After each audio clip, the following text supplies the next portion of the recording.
in the year 980 in a small village near the city of Bukhara in Central Asia. A child was born who would become one of the most brilliant minds in human history. His name was Abu Ali al-Hussein ibn Abdullah Ibn-e-Sina. The world remembers him as Ibn-e-Sina. And in the West, they call him Avicenna. He was a man of medicine, a man of philosophy, a man of science, and above all, a man of restless curiosity. To understand his greatness, we must remember the time in which he lived. This was the Islamic Golden Age, when cities like Baghdad, Bukhara, and Samarkand were centers of knowledge. Scholars were translating works of the Greeks, Persians, and Indians into Arabic. Mathematics, astronomy, medicine, chemistry, and philosophy were advancing rapidly. In such an age, Ibn-e-Sina was not only a student of knowledge, he became its shining star. His father was a respected government official. His family belonged to the Ismaili branch of Islam, and many scholars visited their home. Young Ibn-e-Sina would listen to their conversations with wide eyes. By the age of 10, he had memorized the entire Quran. Teachers were amazed. One of them said, "This boy memorizes lessons in a single glance. He asks questions that even I cannot answer." But Ibn-e-Sina was not content. He wanted to understand the universe. He began to study mathematics, logic, astronomy, literature, and law. At the age of 14, he was already arguing with his teachers, sometimes correcting them. His hunger for knowledge was endless.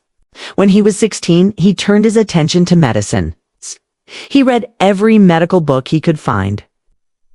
But more importantly, he began to practice. He studied patients, observed symptoms, and experimented with treatments. By 18, he was already a skilled physician. People came to him from far and wide saying, "This young doctor cured me when others failed." One of the most famous stories from his youth happened around the year 997, when the ruler of Bukhara fell dangerously ill. The best physicians of the court had tried and failed. At last Ibn-e-Sina was called. Many doubted him. He was just a teenager, but he calmly examined the ruler, diagnosed the illness, and prescribed treatment. The ruler recovered. As a reward, Ibn-e-Sina was granted access to the Royal Samanid Library, a treasure house of knowledge filled with rare manuscripts from Greece, Persia, India, and the Arab world. For Ibn-e-Sina, this was paradise. Day and night he read. He later said, "I read so much that whatever I know, I learned from those books. But knowledge did not always come easily." He once struggled with Aristotle's book, Metaphysics. He read it 40 times and still could not understand it.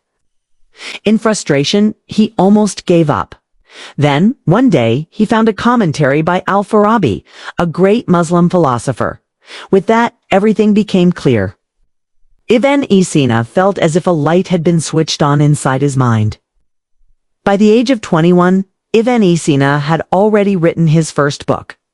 Over his lifetime, he would write around 450 works, though only about 240 survived. But those 240 covered almost every subject of knowledge: medicine, philosophy, astronomy, mathematics, logic, music, chemistry, and even poetry.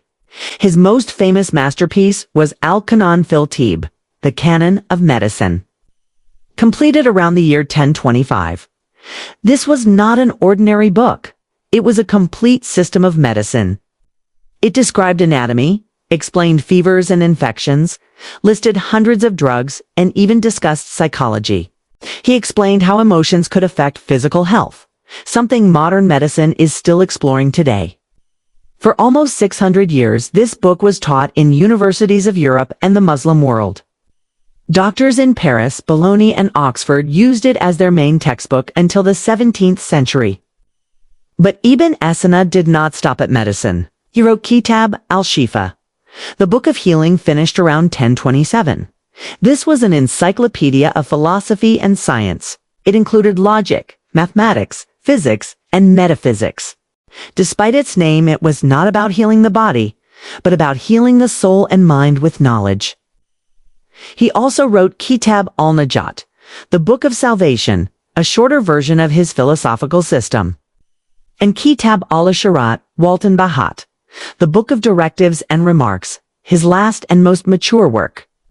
In it, he spoke about reason and spirituality together, trying to balance logic with faith. Ibn-e-Sina believed that the human soul was immortal. That knowledge brought one closer to God, and that reason was a gift to understand the universe. These ideas influenced later Muslim philosophers, but they also shaped European thinkers. Thomas Aquinas, the great Christian philosopher, studied Ibn-e-Sina's works deeply, but his ideas also brought enemies. Many religious scholars accused him of heresy. They said he relied too much on Greek philosophy and not enough on tradition. Some rulers welcomed him as a wise physician and advisor, while others feared him. His life was a constant journey of honor and danger. In the year 999, the Samanid dynasty fell, and Ibn-e-Sina lost his safe position. He wandered from court to court. In some places he was honored as a vizier. In others he was thrown into prison. Yet even in prison, he wrote. He once said, "My body may be locked, but my mind and pen remain free." One famous story tells how he cured a prince who had fallen into depression. The prince refused to eat, believing he was a cow and demanding to be slaughtered. Doctors failed to help him. Ibn-e-Sina was called. He went to the prince and said, "Yes, you are a cow. Bring the knives. We shall slaughter him." The prince became excited, but Ibn-e-Sina then touched his pulse and said, "Wait, this cow is too thin. It must eat and gain strength before it can be slaughtered." The prince agreed, began eating again, and slowly recovered from his madness. This story shows not only his medical skills, but also his understanding of psychology. Despite his fame, his personal life was full of struggles. He often worked day and night without rest, enjoyed pleasures, sometimes drinking and overindulging, which weakened his health. He was a man of contradictions, a strict scholar and yet a restless spirit. In 1037, while accompanying the ruler of Hamadan in Persia, Ibn-e-Sina fell seriously ill. He tried to heal himself with his own medicines, but years of exhaustion and illness had taken their toll. He was only 57 years old. On his deathbed, he gave away his wealth, freed his slaves, and devoted his final days to prayer. Before dying, he whispered, "Knowledge is a light. I only hope I have left enough for those who will come after me." He was buried in Hamadan, where his tomb still stands today, visited by people from all over the world. His legacy, however, did not die. For centuries, Europe called him the Prince of Physicians, the father of modern medicine. Muslim scholars remembered him as the second teacher, after Aristotle. His Canon of Medicine was printed in Europe more than 30 times between the 15th and 17th centuries. His philosophy shaped the thoughts of both Muslim and Christian scholars. His works influenced not only medicine and philosophy, but also psychology, astronomy, and even literature. Even today, his name shines. Hospitals, universities, and research centers carry his name. More than 1,000 years later, his books are still read. His life is not just a story of genius, but also of courage. The courage to think freely, to question, to seek truth in an age when questioning could be dangerous.